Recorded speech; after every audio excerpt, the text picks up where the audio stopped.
Hi, Rod Fleming in the very hot and sunny Philippines here. I hope you're all well. Before we get into this program today, I want to remind you, please do what you can. Please subscribe to Patreon, hit the subscribe button, get on Patreon. There's PayPal, there's Buy Me a Coffee, there's Ko-fi. You can give me a little bit of cash all these ways, and there's always the GoFundMe, which still needs to be helped along a lot. So please stick your hand in your pooch. We're only talking, if you don't have the money, just a quid and a half, price of half a pint. It all helps. Anyway, on to today's edition. And what we're going to talk about today is early treatment of transgender children. And this is causing an awful lot of trouble. So let me put my cards on the table in the first place, right? I absolutely do not think that any child at all should be getting any kind of hormonal treatment, and far less surgical treatment, before they've passed through puberty. It just should not be happening. Second, I do not believe that parents have the right to manipulate their children in ways which might suit their political viewpoints. So you have to let the child lead. Now let's be honest, let's be clear. There are genuine pre-transsexual children. It's a small number, but they do exist. And once they're identified, they will be showing cross-sex identification really. It's going to be obvious from between the ages of between 2 and 4. And by the time they're 5, yeah, you're going to know about it. If they're still doing this at 13 when puberty really comes on strong, you've got yourself a pre-transsexual there, and you really need to do something about it. You need to help the child. And in that case, the WPATH guidelines are quite clear. They say administer puberty blockers until the child is 16, gives you a little bit of breathing space, as Ray Blanchard says, and then you can move to applying actually HRT that will actually change the body. And for me, absolutely no surgery whatsoever until adulthood. I mean, I actually don't think that surgery should be available until people are in their mid-20s, but once you're 18, you're an adult and you can make these decisions for yourself. My advice would be wait, just wait.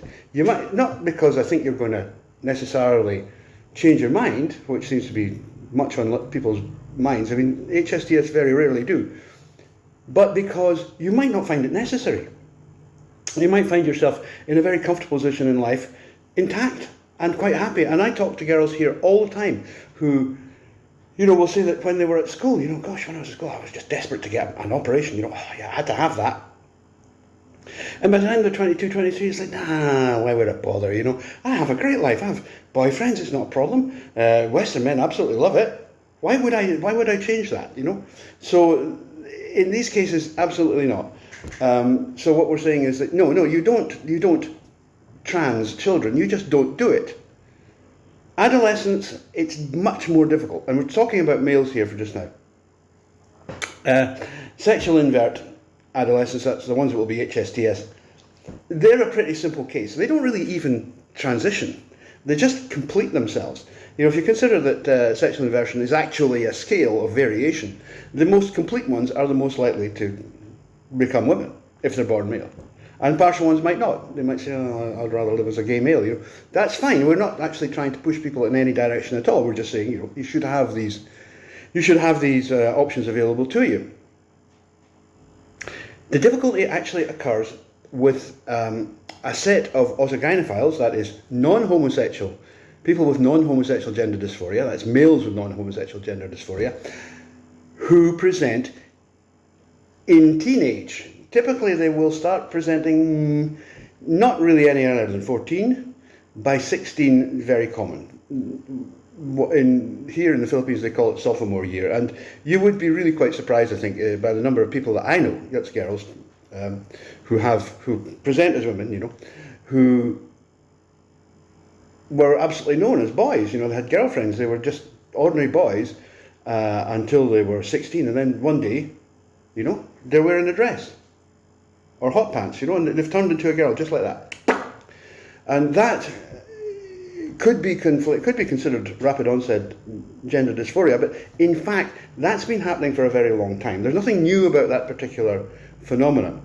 People used to think that there was no AGP in Southeast Asia, but that was wrong. It was a myth, partially based in some very, very shoddy research. And it occurred because Western researchers did not understand that when somebody in Southeast Asia says, I'm a gay, it means I'm not masculine, right? That's it. So if you're dressed as a woman, obviously you're not masculine, you're a gay. Even if you're AGP, even if you actually prefer having sex with women, which many of them do. There are AGPs here who are fathers and have kids, families. It's not that unusual. AGP is very, very common in Southeast Asia, just as common as it is in the West. The real difference is they appear at this early age. Now, we have to make a decision, because we have to ask ourselves, what do we want to do? Do we want to assist these people coming out, as I say, 15, 16, to be as successful as possible in life as women, or are we going to try and hold them back in the hope that they will change? Well, I think, frankly, that's a complete waste of time. I think autogynephilia, if it's mild, can be managed. But I've never heard of a case where a really strong autogynephilic urge can just be switched off, So what they're going to do, if you do that, is they're going to suppress it. And suppression is never a good idea, repression rather. And then it's going to come out when they're 35. And that's going to be disastrous. I mean, maybe they'll be married, maybe they'll have kids, they'll have a career, a mortgage, car, that sort of thing. It's all going to be completely scuppered, right? All because you said, no, you can't transition when you're 16, which is what they actually should do. By the way, HSTS do not really transition, they just complete themselves. But AGPs do transition. And you have to ask yourself, if your intention is to help these people, would it not be better just to, help them, give them the treatments that they need? And the fact is that because the treatments that most of them get, which is basically some sort of anti-androgen and some sort of estrogen, estradiol or something like that, these are actually relatively mild. You can take a grown woman, right, mature adult woman, and turn her into a very passing bloke in 6 to 12 months just using testosterone. So how can you possibly stand there and tell me that you can't do the same thing with someone who took hormone replacement to turn himself into a woman who's changed his mind? There's no logic there. It's just dumb. Obviously you can change it back. These are obviously reversible. The irreversible ones are the treatments for females. That is, assigned female at birth, that usual crap that they come up with, they're actually female. Testosterone is deadly. It's a poison to the female body, and it will absolutely wreck a female body. Whereas estrogen will mildly modify a male body, and actually what you're going to end up with, if they do desist, and there are cases of this, that people get to usually in their mid-30s and something happens, One famous case, the person was actually a very well-known trans female porn star, and just met his cousin, fell in love with his cousin, and decided to get married. She said, I'm not marrying a woman. So that was it. He stopped being a woman so he could marry her. And he got God at the same time, fine for that. But actually, he turned out to be a very good-looking boy once he had his beard back in, no problem, The estrogen didn't stop him being, he's a father of 3 kids at least now. He didn't stop anything.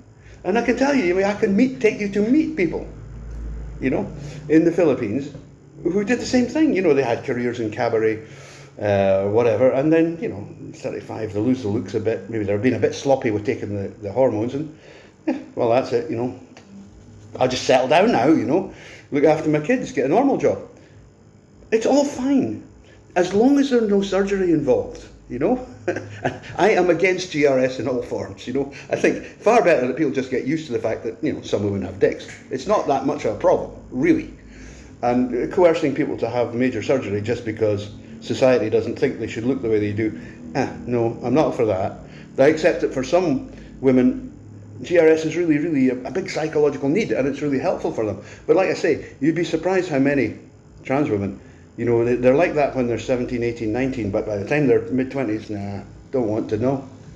Got better things to spend money on. You know, if there were surgery in the offing, most of them would rather say, I'd rather have a nice pair of boobs.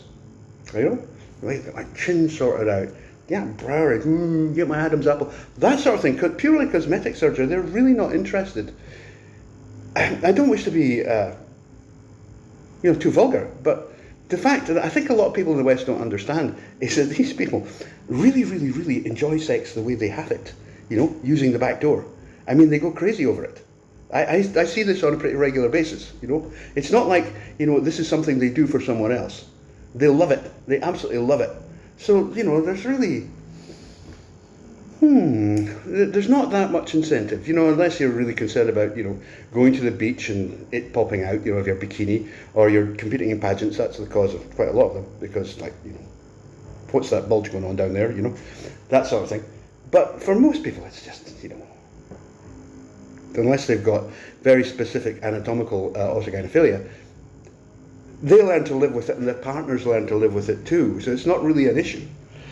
The big danger is for girls, because, as I say, testosterone is literally a poison for the female body. And this is the one we really have to look at. Okay? So don't get diverted. Don't let the GC start with what are perfectly reasonable criticisms of treatment regimes for females. Don't let them use that to criticize regimes for males, because they're totally different. You can't compare the two. In this regard, males and females are totally different, and they have to be treated differently. Okay, that's it. See you later. Take care. Bye. Remember, hit that subscribe button, and please, please, please join the Patreon. Bye.